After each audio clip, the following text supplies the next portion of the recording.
Hey friends, welcome to a new day. This is Zen, and thank you for joining me once again on my journey coming back from fear.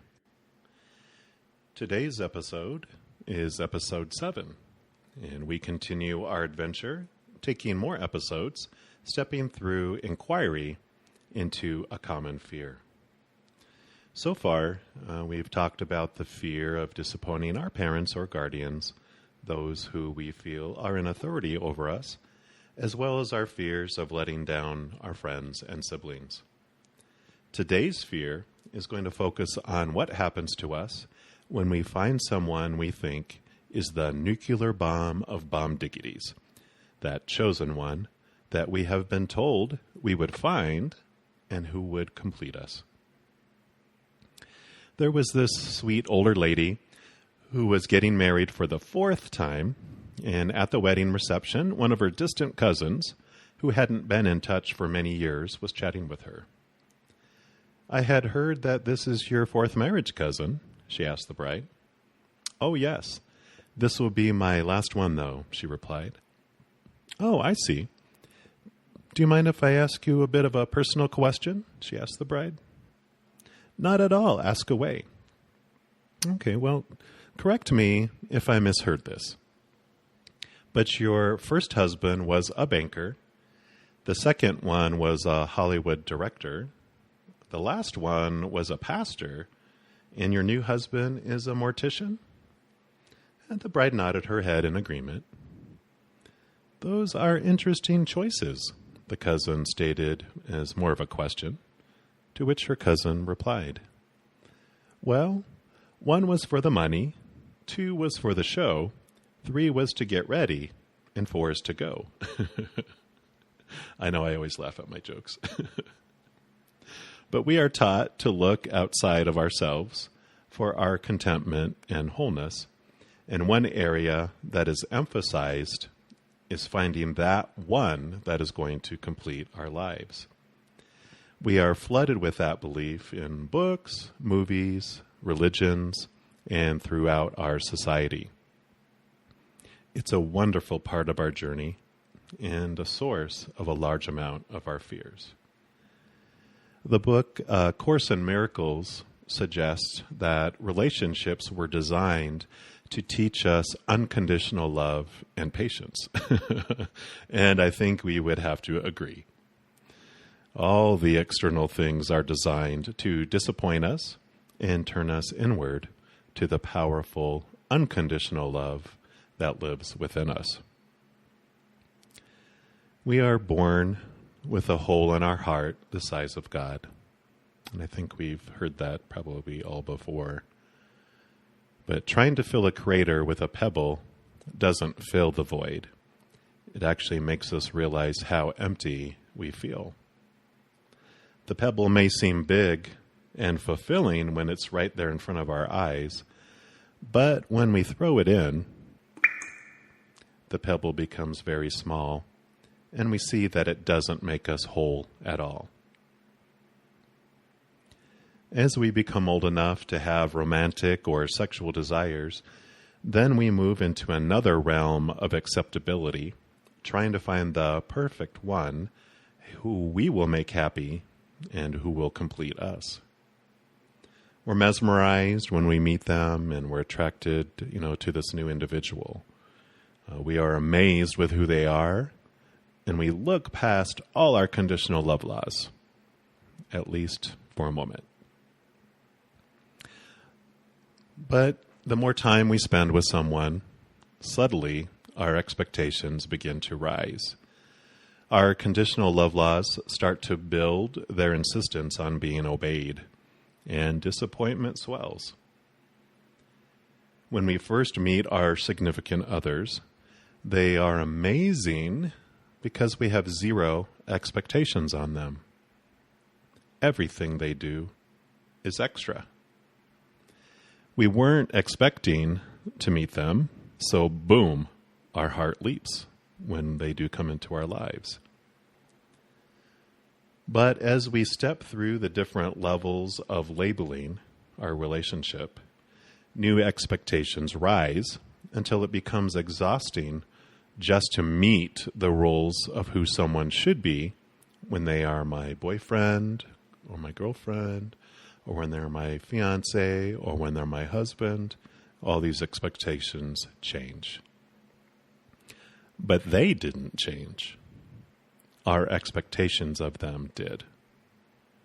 They are still being the same person they were before, but suddenly who they are isn't enough. Yay! Let the arguments begin. If we are able to take our expectations of them back to zero, maybe we could fall in love all over again. Maybe we'll fall in love with what made us fall for them in the first place. Maybe it's possible.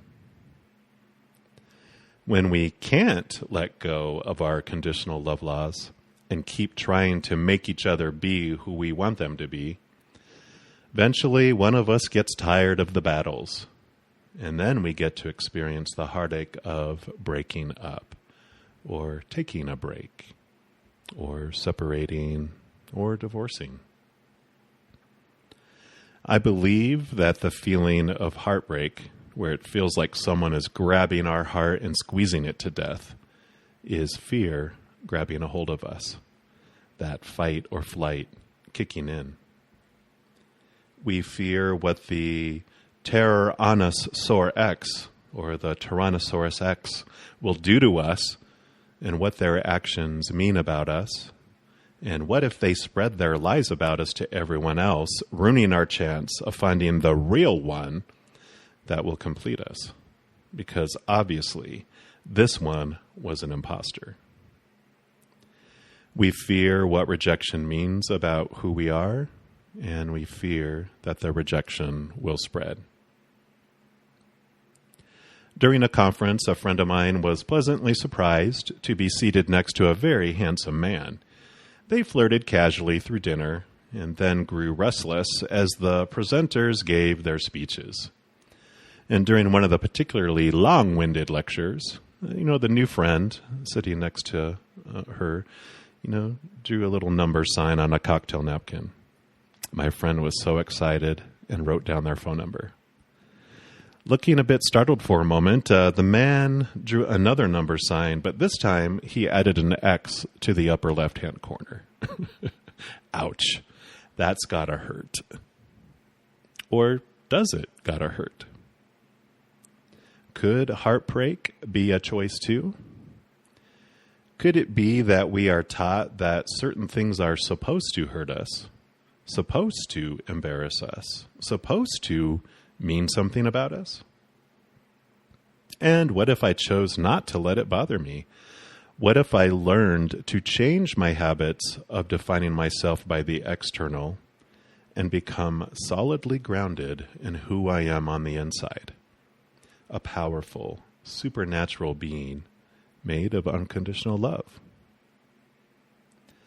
When we look for the external things to fulfill us, we move into codependent relationships. We seek to give and take from each other to obtain the love and wholeness that we are looking for. But these really turn into codependent relationships. And see if this sounds familiar. We start out our relationship giving to each other, and we don't focus so much on what they are giving back to us because we feel like we're getting this amazing love from them. But as time wears on, our loving and giving supply starts to get low, and for survival, we have to slow the amount we are providing, or we notice that the other person is not giving as much as they did before. In either case, we begin to feel drained, and then our fear ego will tell us things like we're being used, or we're being taken for granted, or that they must be getting their supply from other sources too. How dare they? I should be their only source. And then when we are drained completely of our conditional love, we get resentful for them taking everything. Or we get angry because they have nothing left to give us. It's almost like we're set up for failure.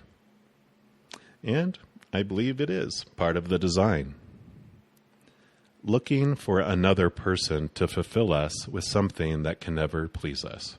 That will disappoint us.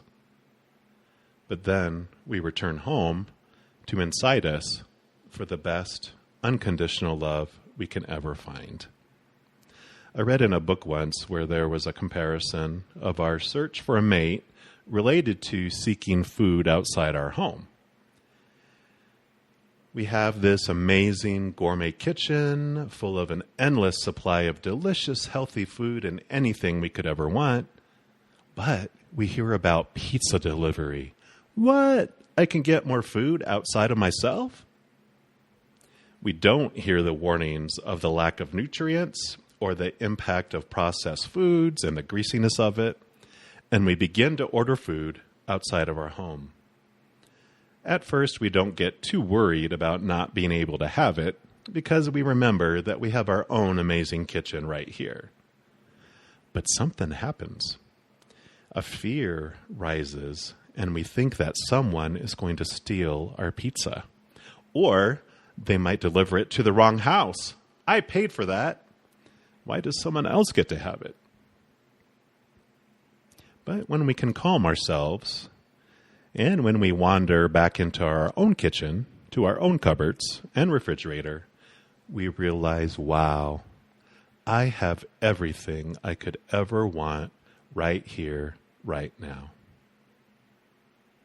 Okay, so let's step through a fear that happens in relationships.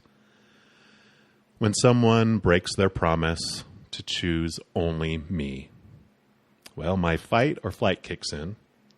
I will either run and cry and become best friends with a quart of ice cream, or I will go into fight mode and key their car, or something in between that. Those are kind of extreme. Or are they? My heart aches when that happens and fear sets in. My fear ego telling me horrible messages about my worth. And I ask myself, what am I fearing? Well, I fear that I am unlovable and not worth being faithful to. I must not be enough, otherwise they would have not strayed from me. What do I fear this will mean about me? Well, I might fear that if I'm not good enough for this person, I will not be good enough for other people. I will end up alone, and maybe I won't experience love again. And I ask myself, what am I fearing? Do I fear that my friends and family will be embarrassed to be with me, and they will believe that I am worthless and reject me too, or judge me? Do I fear that the world will hear the rumor and advertise warnings about me? I'll end up being rejected by everyone and will die alone out in the wilderness, having been thrown out of the town, everyone refusing to sell me food. Who knows? So many fears, but the root is always the same. Fearing being rejected by everyone, or at least by the people we want to be accepted by. I found that with my relationships, when I was being aggressive and trying to be someone's everything, it caused them to feel like they were nothing. Who enjoys that? So when someone else made them feel like they were something, why wouldn't they want to be in that atmosphere instead? I was smothering them, and they found fresh air. But then, because they were unhappy on the inside, and so was the other person, it wasn't long before someone was suffocating someone again, and then they would move on to the next person. And hey, you have to admit, our fear ego thinks that feels kind of good when that happens. Well, it means then it wasn't me, because they ended up not lasting with the other person too. And there is some truth in that statement. We weren't the ones making them unhappy. They were already unhappy because they were looking outside of themselves for love. But also, we might have to step up to the plate and realize that they also weren't responsible for our unhappiness. I was looking to a pizza delivery man to make me feel special instead of looking into my own kitchen and seeing how amazing I am without any external assistance. Relationships will force us to realize that other people's actions don't mean anything about me. If someone is unhappy inside themselves, I am never going to be able to make them happy. My happiness is my responsibility. Their happiness is their responsibility. If I am not independently happy, I can't make anyone else happy, and vice versa. And if I don't unconditionally love myself, then how can I unconditionally love someone else? When I have myself under conditional love laws, by golly, I am going to be the enforcer of those laws on everyone else. Our journey coming back from fear is always one of worth. We seek to be chosen and we seek to be special because that makes us feel safe and lovable. But external love is never a stable love. People's opinions are always fluctuating depending on what they are going through in that moment. If they feel sick, or they are tired, or they're stressed, or in fear, they might be less appreciative and less worshipful of us. But we can come to the conclusion in our lives that we are chosen by that which is most important, the internal world of unconditional love. We can make that powerful choice of embracing the belief that the mother and father of all things loves us unconditionally just as we are, without any conditions, and that in their eyes we are perfect. We can be at peace in our hearts if that becomes our foundation. Everything else just becomes extra. And I want to end this episode with what I call the spice cake mantra, and it goes like this. I am my own spice cake. The unconditional love of my friends and family is the frosting on top of the spice cake. My accomplishments in this life are the cherry on top of the frosting, on top of the spice cake. And those intimate, deep relationships are the whipped topping on top of the cherry, on top of the frosting, on top of the spice cake. If I don't have the whipped topping or the cherry, and if for some reason all my family and friends are no longer on this planet, because that's the only reason they would ever stop loving me here, if I do not have all these things, I would still be an awesome frickin' spice cake.